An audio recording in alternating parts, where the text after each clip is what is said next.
નમસ્કાર વિદ્યાર્થી મિત્રો, માય સેલ્ફ અશ્વિન બોટાદરા. આજના ઓનલાઈન વિડીયો લેક્ચરમાં વિવેકાનંદ સાયન્સ સ્કૂલ વતી હું આપ તમામ વિદ્યાર્થી મિત્રોનું હાર્દિક સ્વાગત કરું છું.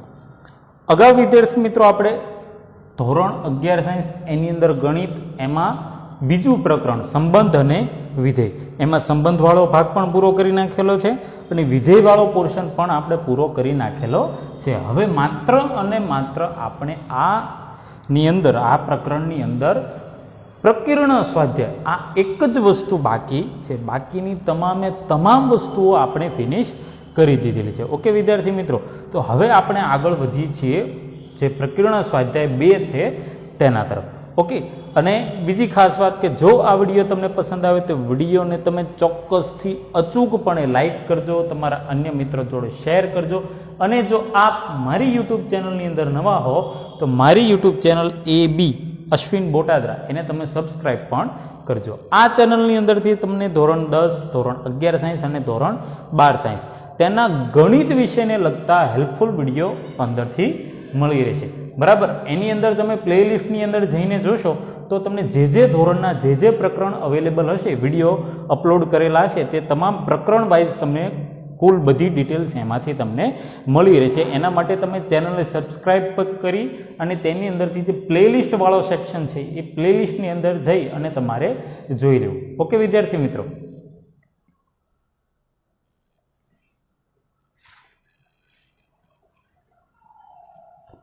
આપણે જોઈએ છીએ પ્રકીર્ણ સ્વાધ્યાય 2 એની અંદર દાખલા નંબર 1. એમાં વિદ્યાર્થી મિત્રો તમને એમ આપેલું છે કે સંબંધ f A f of x is equal to x વર્ગ અને 3x, આ x વર્ગ અને આ 3x શરત આપેલી છે. 0 less than or equal to x less than or equal to 3 અને 3 less than or equal to x less than or equal to 10 થી વ્યાખ્યાયિત છે. મતલબ કે f of x આવી રીતે તમને આપેલું છે અને હજુ કીધું છે કે સંબંધ g A g of x is equal to x વર્ગ આપેલું છે અને એમાં પણ તમને 3x આપેલું છે. 0 થી 2, 2 થી 10, 0 less than or equal to x less than or equal to 2 અને 2 less than or equal to x less than or equal to 10 થી વ્યાખ્યાયિત છે. જો તમને બે સંબંધ આપેલા છે f અને g, એમાં f કઈ રીતે વ્યાખ્યાયિત થાય છે તો એનું ફોર્મ્યુલા તમને આપેલું છે કે જો 0 થી 3 વચ્ચેની કિંમત હોય, 0 થી 3 સુધીની, તો x વર્ગ લાગે અને જો 3 થી 10 સુધીની કિંમત હોય તો 3x લાગે. એ જ રીતે તમને g સંબંધ વ્યાખ્યાયિત છે તો એનું ફોર્મ્યુલા તમને શું આપેલું છે, g of x is equal to, જો 0 થી 2 સુધીની કિંમત હોય તો x વર્ગ લાગે છે અને જો 2 થી 10 સુધીની કિંમત હોય તો 3x લાગુ પડે છે. હવે શું કીધું છે તો સાબિત કરો કે f એ વિધેય છે અને g એ વિધેય નથી. વેરી ગુડ ક્વેશ્ચન છે, ખૂબ જ સરસ છે. શું કામ? આનાથી તમારો વિધેય વિશેનો જે કોન્સેપ્ટ છે ને એ વધારે ક્લિયર થાય છે, તમારો ફંડામેન્ટલ મજબૂત થાય છે. અને હજુ તમને ના ખ્યાલ હોય તો કહી દઉં, આઈ થિંક મેં આ વાત તમને કીધેલી જ નથી કે સંબંધ અને વિધેય આ ચેપ્ટર એવું છે કે જે તમારે 12 સાયન્સની અંદર પહેલા જ ચેપ્ટર તરીકે આવે છે અને એ વખતે આ ચેપ્ટર જેટલું સહેલું છે ને એ વખતે એ ચેપ્ટર તમને એટલું જ અઘરું લાગશે જો આ તમે નહીં સમજેલા હોય તો. આનો બેઠો જ ઉપયોગ સીધો એમાં હાઈ લેવલ તરીકે આવે છે. એટલે ખાસ આ વસ્તુને તમે આખું ચેપ્ટર એવું લાગે તો રિવિઝન કરી નાખજો. શું કામ? તો કે આની અંદર પ્રદેશ, સહપ્રદેશ, વિસ્તાર, બરાબર, આ બધી જ વસ્તુ તમારે એની અંદર આવશે. અને અધૂરામાં હજુ એક મુદ્દો એવો છે કે જે તમારે એની અંદર આવશે, બરાબર, ટેક્સ્ટ બુકમાં તમને ક્યાંય નથી આપેલો, સંયોજિત વિધેય. બરાબર, તો એ સંયોજિત વિધેય વાળો જે મુદ્દો છે એ હું તમને છેલ્લે આ પ્રકરણ પૂરું થાય એટલે માસ્ટર લેક્ચરની અંદર તમને કવર કરી દઈશ. બરાબર, પરંતુ આ ચેપ્ટર તમે ખાસ ધ્યાનથી જોજો, નહીતર 12માની અંદર આ ચેપ્ટરમાં ઘણી બધી ક્વેરી આવતી હોય છે. મને ખ્યાલ છે ઘણા વિદ્યાર્થી ક્વેરી લઈને આવે છે કે સાહેબ આનું શું કરવું. બરાબર, તો એટલા માટે આ બધી વસ્તુ તમે ફંડામેન્ટલ ક્લિયર કરજો, દાખલો નહીં. હું શું કહું છું, ફંડામેન્ટલ ક્લિયર કરજો. બરાબર, તમે દિવાલ ગમે એટલી સીધી વ્યવસ્થિત ચણો પણ પાયો જ તે છે આઘો હોય તો ઉપરની જે દિવાલ રહી કેવી થાય છે, આઘી જ થાય છે. પણ જો પાયો તમે યોગ્ય જગ્યાએ રાખેલો હોય તો ઉપરની દિવાલ તમારી યોગ્ય જગ્યાએ જ થાય છે. ઓકે, એટલે એવી વસ્તુ છે, આ તમે ફંડામેન્ટલ ક્લિયર કરજો. રિપીટ કરું છું, રકમ શું કીધેલું છે તો એફ વિધેય આવી રીતે કીધેલું છે, જી વિધેય આવી રીતે આપેલું છે, બરાબર. તો સાબિત કરો કે એફ એ વિધેય છે અને સાબિત કરો કે જી એ વિધેય નથી. ઓકે, હવે આપણા માટે શું વિધેય છે કે નથી આવું આપણે શેના આધારે નક્કી કરતા હતા? તો એક પ્રશ્ન, બરાબર, અને એક જવાબ હોવો જોઈએ. પછી કદાચ એકથી વધારે પ્રશ્ન હોય અને એનો એક જ જવાબ મળે તો ચાલે. સમજો, એકથી વધારે પ્રશ્ન હોય અને એક જ જવાબ મળતો હોય બધાનો સેમ ટુ સેમ તો ચાલે. પરંતુ એક જ પ્રશ્ન હોય અને એના એકથી વધારે જવાબ મળે તો એ વસ્તુ માન્ય નથી, એને વિધેય કહેવાય નહીં. તો એ વસ્તુનો અહીંયા ઉપયોગ કરવાનો છે, બરાબર. પહેલાની અંદર તમે જુઓ કે 0 થી 3 સુધી અને 3 થી 10, અહીંયા 3માં ઇક્વલ ટુ નિશાની મતલબ કે 3 લઈ લેવાના, અને અહીં 3માં ઇક્વલ ટુ ની નિશાની મતલબ કે 3 લઈ લેવાના. તો તમે જુઓ અહીંયા તગડો હોય તો આ જવાબ આવી શકે, તગડો હોય તો આ જવાબ પણ આવી શકે, બરાબર. તો અહીંયા પહેલા તો લખી શકો કે અહીં એફ વિધેય માટે x બિલોંગ્સ ટુ સંવૃતમાં 0 થી 3, પહેલા હું આટલો લઉં છું, સંવૃતમાં 0 થી વિવૃતમાં 3 માટે અથવા તો માં f ઓફ x નો જવાબ શું આવે છે? તમારે x નો વર્ગ. f ઓફ x નો જવાબ તમે આની વચ્ચેની કોઈ પણ સંખ્યા મૂકશો તો જવાબ શું આવશે? x નો વર્ગ. મતલબ કે એટલામાં તકલીફ નથી થતી. શું કામ? તો કે 0 થી 3 વચ્ચેની કોઈ પણ સંખ્યા તમે મૂકો તો બધાનો વર્ગનો જવાબ તો અલગ અલગ જ આવશે. માની લો 0 નો વર્ગ અલગ થાય, 0.1 નો અલગ થાય, 0.2 નો અલગ, 0.3 નો અલગ, 0.5 નો અલગ, બરાબર. એમ તમે ગમે એ સંખ્યા મૂકશો તો તમે જવાબ x નો વર્ગ એ કેવો મળશે? અલગ અલગ જ મળશે. મતલબ કે એમાં પ્રશ્ન નથી. હવે તો કે 3માં વિચારો, જો 3 એટલે આ પણ જવાબ આવે ને આ પણ આવે, બરાબર. x ઇઝ ઇક્વલ ટુ 3 માટે f of x is equal to x વર્ગ અને f of x is equal two 3x મળે. જો તમને બે વસ્તુ મળે છે, f ઓફ x ના જવાબ બે મળે છે, પણ સૂત્ર સાથે આપણે લેવા દેવા નથી. આપણે લેવા દેવા કોની સાથે છે? એના જવાબ સાથે. તો માટે f of 3 is equal to x વર્ગ એટલે કે 3 નો વર્ગ ઇઝ ઇક્વલ ટુ 9, અને અહીંયા તો f ઓફ 3 તો ઇઝ ઇક્વલ ટુ 3 ગુણ્યા x ની જગ્યાએ 3 તો ઇઝ ઇક્વલ ટુ 9. તો બે જવાબ કેવા આવ્યા? સરખા જ તે. મતલબ કે તગડો મૂકો તો જવાબ આમાં લાગુ કરો તોય ભલે કે આમાં લાગુ કરો તોય ભલે, જવાબ કેટલો આવશે? બંનેનો સરખો. એટલે એક પ્રશ્નનો એક જ જવાબ થયો ને. ભલે અહીંયા તમને સૂત્ર બે આપેલા છે, પરંતુ તગડો તમે બેમાંથી ગમે એમાં એપ્લાય કરો તો એ જવાબ શું આવશે? એનો 9 જ આવશે, બરાબર. તો માટે અહીંયા કોઈ પ્રશ્ન નથી. તથા x બિલોંગ્સ ટુ વિવૃતમાં 3 થી સંવૃતમાં 10, તો આના માટે શું લખી શકાય કે f of x is equal two શું આપેલું છે? 3x. મતલબ કે 3 થી 10 સુધીની તમે સંખ્યા કોઈ લ્યો તો એનો જવાબ કેટલો આવશે? તો કે જે સંખ્યા છે એટલે કે x એના ગુણ્યા 3. માની લો કે 3 લીધા તો 3 ગુણ્યા 3, 4 લીધા તો 3 ગુણ્યા 4, 5 લીધા 3 ગુણ્યા 5, 4.5 લીધા તો 3 ગુણ્યા 4.5. હવે જેમ જેમ સંખ્યા મૂકશો એમ જવાબ તમને કેવો મળશે? અલગ અલગ. તો આખા ઉપરથી તમને કન્ક્લુઝન શું મળ્યું? કે જેમ જેમ તમે સંખ્યા અલગ મૂકો છો એમ આમાંય જવાબ અલગ આવે છે ને આમાં પણ જવાબ અલગ આવે છે. એક પ્રશ્ન ક્યાં હતો? ખાલી તગડામાં હતો. શું કામ? તો કે તગડો આમાં પણ આવતો હતો ને તગડો આમાં પણ આવતો હતો, બરાબર. પરંતુ એ આપણે ચેક કરી લીધું બેમાં જવાબ તો ભાઈ એક જ આવે છે, અલગ અલગ જવાબ આવતા નથી. જો અલગ અલગ જવાબ આવતા હોય ને એક પ્રશ્નના તો તકલીફ પડે, પણ આખામાં તમે જેમ જેમ પ્રશ્ન મૂકતા જાઓ છો તેમ તેમ જવાબ અલગ અલગ મળતા જાય. જવાબ ક્યાંય તમને સેમ ટુ સેમ મળતો નથી, બરાબર. તો તમે લખી શકો કે માટે f એ વિધેય છે તેમ સાબિત થાય છે. જો સમજો વિદ્યાર્થી મિત્રો, આની અંદર લખાણ ખાલી જસ્ટ લખી નાખેલું છે, પણ શું કામ એ હું બોલું છું ને એના ઉપરથી તમારે કેચઅપ કરવાનું થશે, બરાબર. અહીંયા મેં લખી નાખ્યું કે x ઇઝ ઇક્વલ ટુ 3 માટે f of x is equal to x, તો આ તમે વાંચો ને તો કદાચ તમને એટલું ક્લિયર નહીં થાય. એટલા માટે ખાસ તમે માઇન્ડની અંદર હું જે બોલું છું ને એ મારા વર્ડ્સને તમે કેચ કરજો, બરાબર. તો જ તમને આનો વધારે ખ્યાલ આવશે, બરાબર. એટલે આ બાબતે તમારે ખાસ ખાસ ખાસ કાળજી રાખવી વિદ્યાર્થી મિત્રો. ઓકે, સમજી ગયા તમે હું શું કહેવા માંગુ છું એ, બરાબર. તો એટલા માટે હું તમને અલગથી કહું છું કે હું જે બોલું ને એની ઉપર ધ્યાન રાખજો. ચલો, એફ વિધેય છે સાબિત કરવાનું થઈ ગયું. હવે શું કીધું? જી વિધેય નથી એ સાબિત કરવાનું. હવે સાબિત કરવાનું હોય ને, હા ભાઈ આપણી વાત જો સંબંધ અને વિધેયની ખાસિયત 11મું ધોરણે છે ને 12મું ધોરણે છે, જે કીધું છે ને એ સાચું પાડવા માટે તો કે બધી જગ્યાએ શરતનું પાલન થવું પડે, પણ સાચું નથી મતલબ કે ખોટું છે તો એના માટે ખાલી એક જ કારણ પૂરતું છે, બરાબર. એના માટે એક જ કારણ પૂરતું છે. કેમ? આખું કેરીનો આખું બોક્સ હોય, પેટી હોય, બરાબર. તો કેરી સારી રહેવા માટે તો કે બધી જ કેરી સારી જોઈએ, પણ ખરાબ હોવા માટે તો કે એક જ કેરી ખરાબ મૂકી દો, ઓટોમેટિકલી બાકી બધી કેવી થઈ જાય? ખરાબ. બસ એ વસ્તુ છે અહીંયા. આપેલું જે વિધેય છે તો એના માટે બધે પાલન થવું પડે. તમે જો બધે લઈ લીધું આપણે 0 થી સ્ટાર્ટ કરીને તો ક્યાં સુધી છેલ્લે લઈ લીધું આપણે? અહીંયા 10 સુધી. ઓકે, 0 થી 10 અહીંયા જે શરત હતી 0 થી 10 માં બધી જગ્યાએ આપણે ચેક કર્યું કે ના ભાઈ પાલન તો થાય છે, પરંતુ આને વિધેય નથી. મતલબ કે આમાં ખાલી એક જ વસ્તુ તમારે એવી દર્શાવી દેવાની કે જ્યાં પાલન થતું ન હોય, બસ કામ તમામ ફિનિશ, બરાબર.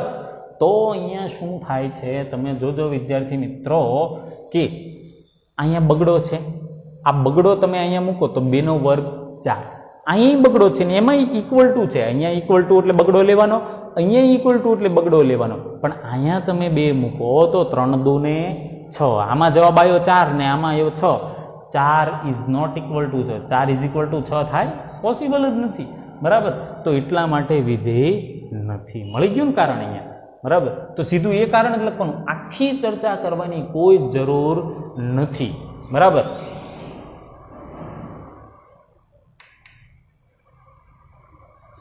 જી વિધેય માટે શું કહી શકો તમે અહીંયા કે x ઇઝ ઇક્વલ ટુ 2 લેતા g of x is equal two કેટલા? તો કે x વર્ગ અને g of x is equal two નીચેનું મતલબ કે 3x મળે. આ બે વસ્તુ તમને મળે છે. ઓકે, હવે જોજો તો માટે g of 2 is equal to 2 નો વર્ગ એટલે કે 4, બરાબર. અને અહીંયા g of 2 is equal to 3 ગુણ્યા 2 તો કેટલા મળશે? 6, બરાબર. તો અહીંયા 4 મળ્યા ને અહીંયા મળ્યા 6, બરાબર. તો માટે 4 ઇઝ નોટ ઇક્વલ ટુ 6, 4 અને 6 સરખા થાય નહીં. આનો મતલબ તો એવો થાય કે હું તમને 4 રૂપિયા આપું, તમારે મને 6 આપવાના. હું 4000 રૂપિયા આપું, તમારે 6000 આપવાના. હું 4 લાખ આપું, તમારે 6 લાખ આપવાના. હું તમને 4 કરોડ રૂપિયા આપું, તમારે 6 કરોડ આપવાના. એ આ તો જોરદાર થઈ ગયો બિઝનેસ, મજા આવી જાય. આવું થાય? ક્યારેય થાય નહીં. તો 4 અને 6 બંને કોઈ દિવસ સરખા થાય નહીં, બરાબર. તો માટે બે જવાબ તમને કેવા મળ્યા? અલગ અલગ. તો અહીં x ઇઝ ઇક્વલ ટુ 2 માટે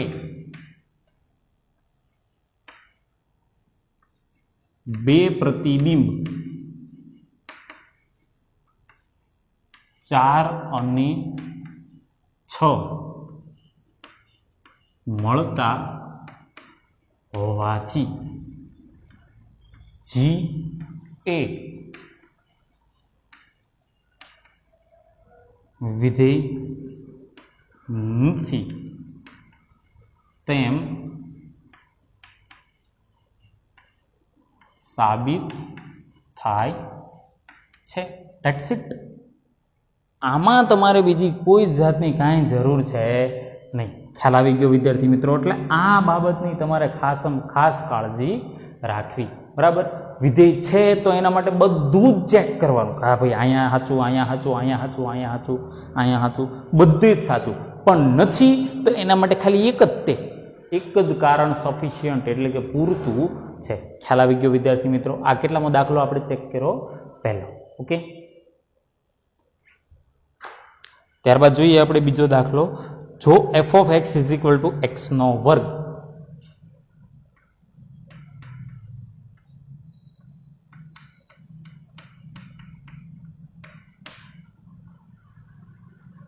તો f of 1.1 minus f of 1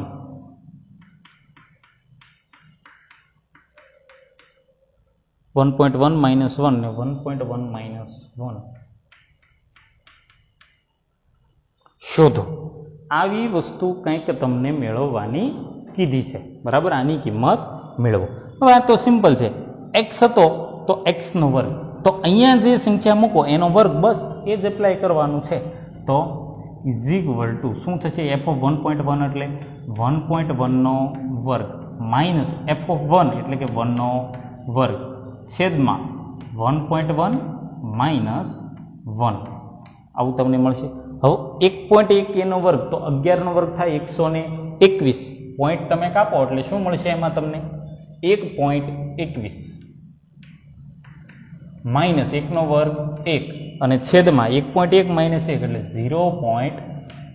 તો ઇઝ ઇક્વલ ટુ અહીંયા તમને શું મળશે? 1.21 માંથી 1 વયા જાય એટલે 0.21 છેદમાં 0.1 આવું મળશે. તો હજી એક પોઈન્ટ કાપો તો 0.021. આ તમારો જવાબ 0.021. ખ્યાલ આવી ગયો વિદ્યાર્થી મિત્રો? આમાં કશું જ નવું છે ને, એકદમ મસ્ત મજાનું complete clear. Okay,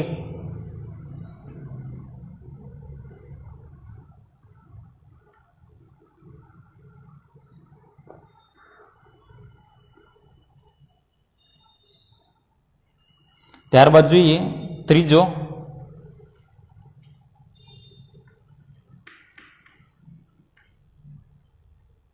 f of x is equal to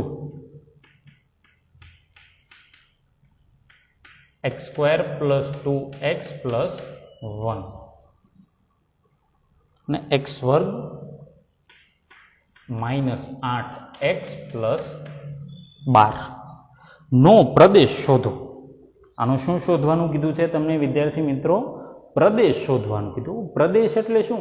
તો આની અંદર કઈ કિંમતો મૂકવી. પ્રદેશ એટલે જો મેં તમને એક સાદું લોજિક સમજાવી દીધું. શું કે આપણે જે કિંમત મૂકવાની છે તે, અને વિસ્તાર એટલે જે જવાબ મળે છે તે. તમને એમ થાય કે આમાં તો ગમે એ કિંમત મૂકીએ, આપણું શું જાય? x છે, કંઈ શરત નથી આપી, આપણે મને ફાવી ન મૂકી. ના, એવી ભૂલ ક્યારેય કરવાની નહીં. આપણે ગમે તે મૂકી શકીએ, પરંતુ અહીંયા તમારે જોવાનું થાય કે આ અંશ અને છેદવાળું વિધેય છે, અને અંશ અને છેદવાળી કોઈ પણ સંખ્યા હોય, કોઈ પણ વિધેય હોય, એટલે એક શરત ફરજિયાત બધાને લાગુ પડે. અને એ શરત કઈ? તો છેદ ક્યારેય 0 થવો જોઈએ નહીં. મતલબ કે તમે જે કિંમત મૂકો છો એ કિંમતમાં ધ્યાન શું રાખવાનું? કે આ ક્યારેય 0 થવું જોઈએ નહીં, નહીતર મેળ થાય નહીં. એટલે આ વાતની તમારે ખાસ કાળજી રાખવી જોઈએ. સમજી ગયા હું શું કહેવા માંગુ છું એ? બરાબર છે. તો અહીંયા જે તમારી કિંમત મૂકવાની છે, તો એના માટે આપણું ફોકસ શું હોવું જોઈએ? છેદ હોવો જોઈએ. શું હોવું જોઈએ? છેદ. અંશ હારે કાંઈ લેવા દેવા નથી, જે થાય એ બધું હાલે, સીધા છે, પણ છેદને 0 થવા દેવાનો નહીં. તો છેદને જોઈએ. અહીં f of x માટે x square minus 8x plus 12 is equal to 0 લેતા તમને એમ થાય સાહેબ તમે એમ કહેતા હતા છેદ 0 ન થવો જોઈએ, અહીંયા તમે 0 લઈ લીધા. પણ જોવાનું કે આ તમે 0 લેશો તો તમને નીચે સંખ્યાઓ મળશે, એ સંખ્યા તમે મૂકો તો 0 થાય, પણ આપણી બેની જે સંખ્યા મળે એ ન લેવી તો સોલ્યુશન થઈ ગયું આપણે. તો સિમ્પલ છે કે આના અવયવ પાડો, બરાબર. 12 એકા 12, 12ના એવા બે ભાગ પાડો કે જેનો સરવાળો -8 થાય. તો 6 2 12, બંને માઇનસ રાખવાના. તો માટે શું થશે અહીંયા? x - 6 અને x - 2 is equal to 0. Okay, આવું કંઈક મળશે. તો હવે શું આના ઉપરથી કિંમત તમને કઈ મળી કે x ઇઝ ઇક્વલ ટુ 6 અથવા x ઇઝ ઇક્વલ ટુ 2. ચાલો આવું કંઈક થશે. તો હવે શું 6 અને 2 મળ્યા, તો માટે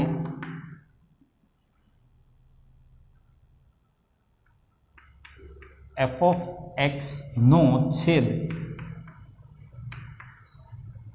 ઇઝ નોટ ઇક્વલ ટુ 0 થવા માટે x is not equal to 6 અને x is not equal to 2 હોવું જોઈએ. ખ્યાલ આવી ગયો વિદ્યાર્થી મિત્રો? x ની કિંમત 6 પણ ન થવી જોઈએ અને x ની કિંમત 2 પણ ન થવી જોઈએ. તો 6 અને 2 સિવાયની તમે ગમે એ કિંમત મૂકો, આ ભાઈને કાંઈ વાંધો નથી. તો માટે f નો પ્રદેશ એટલે કે ડી એફ. જો તમને એમ થાય કે આ કંઈક નવું લાવ્યા સાહેબ તમે, જો પ્રદેશ હોય ને એને મેં અગાઉ તમને કીધું ન કીધું ખ્યાલ નથી, પણ અત્યારે કહી દઉં છું. પ્રદેશ એટલે એને ઇંગ્લિશમાં કહેવાય ડોમેઇન. શું કહેવાય? ડોમેઇન. DOMAIN domain. બરાબર? ડોમેઇન મતલબ કે પ્રદેશ કોનો છે? તો એફનો. તો ડી કેપિટલ ફરજિયાત અને નીચે સબસ્ક્રિપ્ટની અંદર કમ્પ્યુટરની ભાષામાં તો સુપરસ્ક્રિપ્ટ ઉપર આવે, સબસ્ક્રિપ્ટ નીચે આવે. કેમ H2Oમાં બગડો નીચે આવે, સબસ્ક્રિપ્ટમાં અહીંયા એફ રાખવાનું. જે કીધું હોય તે કયું વિધેય? એફ. તો ડી એફ મતલબ કે એફનો ડી ડોમેઇન એટલે કે પ્રદેશ. શું મળ્યો તમને? તો કે ગમે એ મૂકો ચાલે, 6 અને 2 સિવાયનું હોવું જોઈએ. મતલબ કે આર માઇનસ છગડિયા કૌંસમાં 2,6. જો છગડિયા કૌંસ અંતરાલ ન ચાલે હો, કારણ કે અંતરાલ એટલે 2 6 મૂક્યો ને તો 2 થી 6 વચ્ચેની બધી અસંખ્ય સંખ્યાઓ આવી જાય. આપણે ખાલી બગડા ને છગડારે જ વાંધો છે, એટલે આર માઇનસ 2,6. ખ્યાલ આવી ગયો વિદ્યાર્થી મિત્રો? આવો તમને બરાબર. તો આ પ્રમાણે આખી ગણતરી થાય. જો આનાથી તમારો ફંડામેન્ટલ બહુ મસ્ત મજાનું ક્લિયર થશે. શું કામ? આવા દાખલા હજુ તમારે આવ્યા નથી અને મારી દૃષ્ટિએ આ દાખલા તમારે 12 સાયન્સના પોઈન્ટ ઓફ વ્યૂ ખૂબ જ કામના છે. Okay,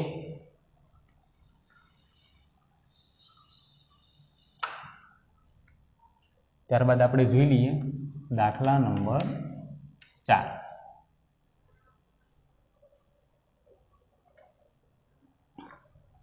f of x is equal to root x minus 1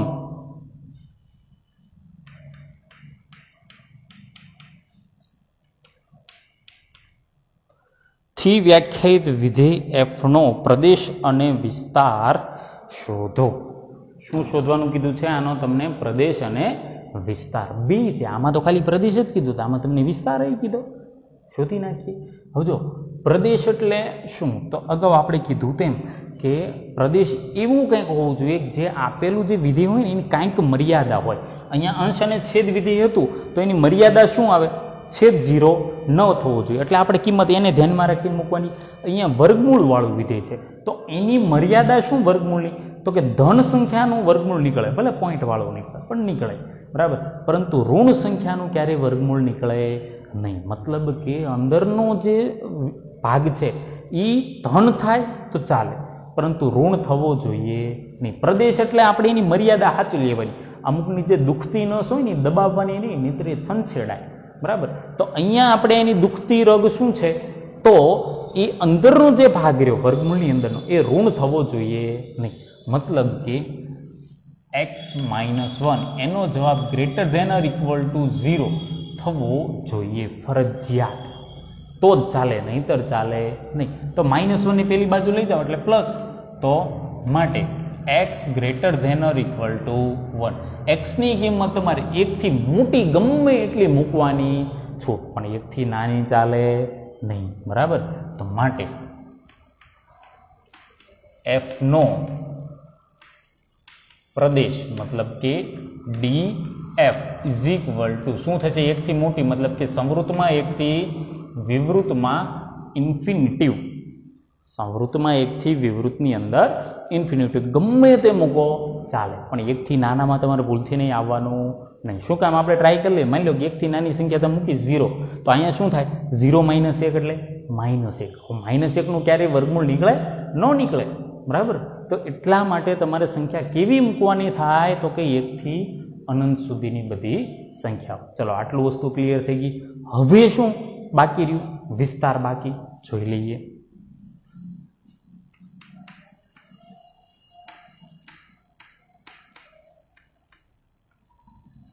વિસ્તાર. હવે વિસ્તાર એટલે શું? આપણે તો કે જે જવાબ મળવાનો છે તે, બરાબર. વર્ગમૂળ વાળું વિધેય છે ને, તો આ તો ફિક્સ જ છે. વર્ગમૂળ વાળું વિધેય હોય, ગમે એવું અંદર આપેલું હોય, એનો જવાબ ફરજિયાત તમને જીઓ ધન ધના ધન જ મળે. બરાબર, ઋણ ક્યારેય મળે નહીં. નાનામાં નાનો કેટલો? તો કે 0. પછી તો કે 0 થી અનંત સુધીની ધન સંખ્યા મળે. એનાથી નાનું પોસિબલ જ નથી યાર. બરાબર, તો તમે અહીંયા લખી શકો કે FA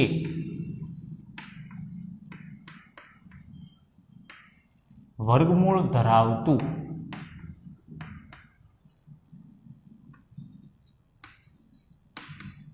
વિધેય હોવાથી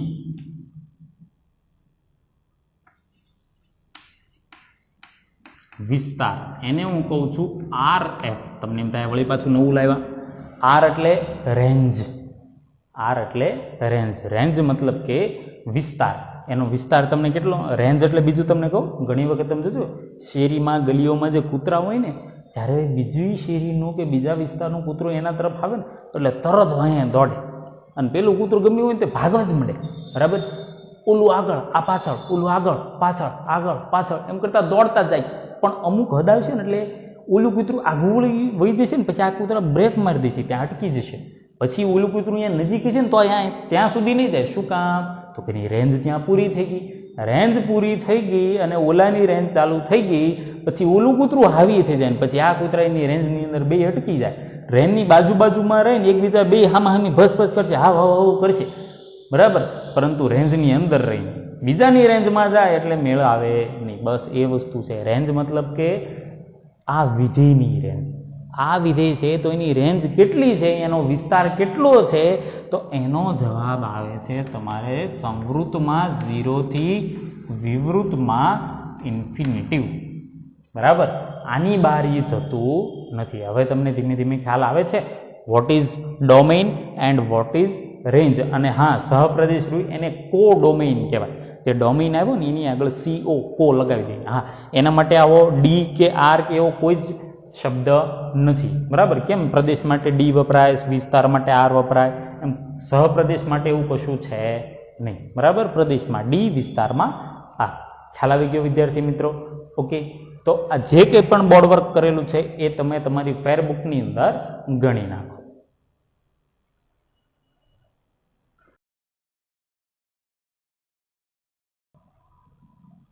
ત્યારબાદ વિદ્યાર્થી મિત્રો આપણે આગળ વધીએ તો દાખલા number 5. f of x is equal to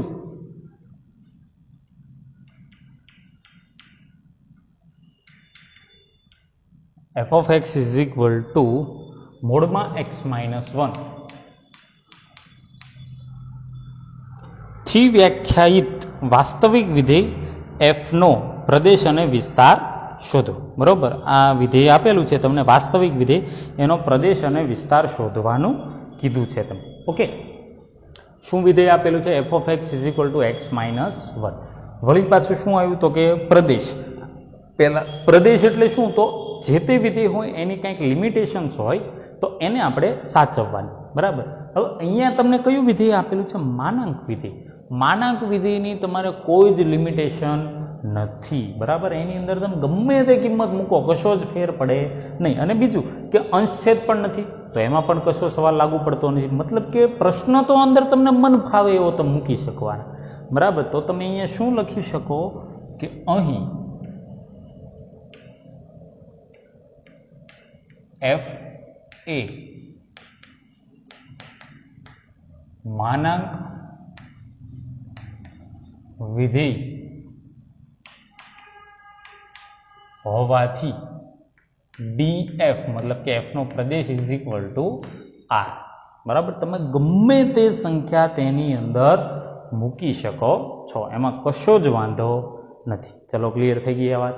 બરાબર, હવે શું? તો કે એનો વિસ્તાર. બરાબર, તો પહેલા તો અહીંયા વિસ્તાર. હવે વિસ્તાર શું થશે વિદ્યાર્થી મિત્રો આનો? તો જોજો તમે કે માનાંક વિધેય. માનાંક વિધેય આપણે જોઈ લીધું. માનાંક વિધેય એટલે શું? તો કે ગમે એવી તમે કિંમત મૂકો અંદર. બરાબર, ગમે તેવી કિંમત મૂકો, જવાબ તમને ફરજિયાત ધન જ આપે. ઋણ જવાબ ક્યારેય આપે નહીં. ઋણ થતો હોય તો એને શેમાં કન્વર્ટ કરી નાખે? ધનમાં. શું કામ? એ માનાંક વિધેય છે એટલા માટે. બરોબર. તો હવે અહીંયા તમારે આનો વિસ્તાર સીધું તો આમાંય તે તમારે આમ કે અહીં F A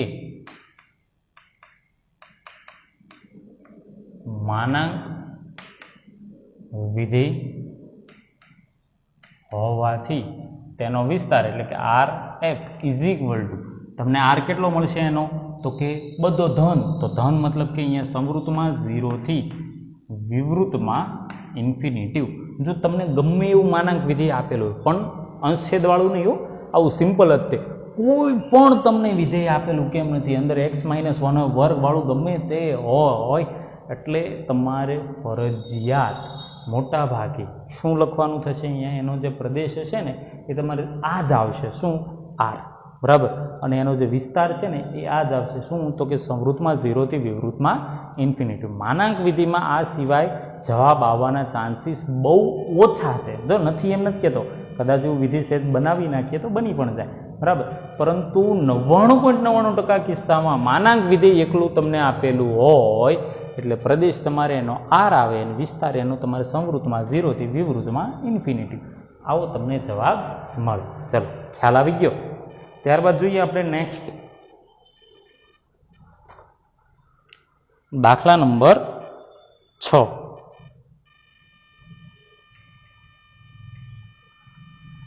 f is equal to x, x square છેદમાં 1 પ્લસ એક્સ સ્ક્વેર, જ્યાં x બિલોંગ્સ ટુ r.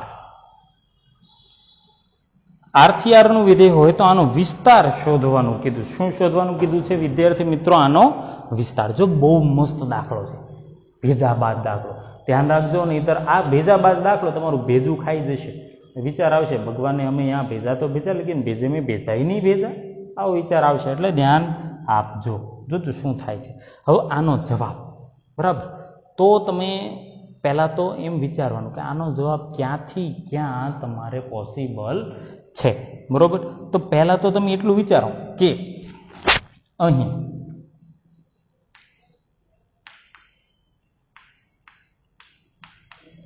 વિસ્તાર માટે હું આના કટકા પાડી દઉં છું. પહેલાં તો કેવું થાય? એક્સ સ્ક્વેર ખાલી અંશવાળો ભાગ લ્યો તો આનો જવાબ ફરજિયાત કેવો મળશે? Greater than or equal to 0. બરાબર.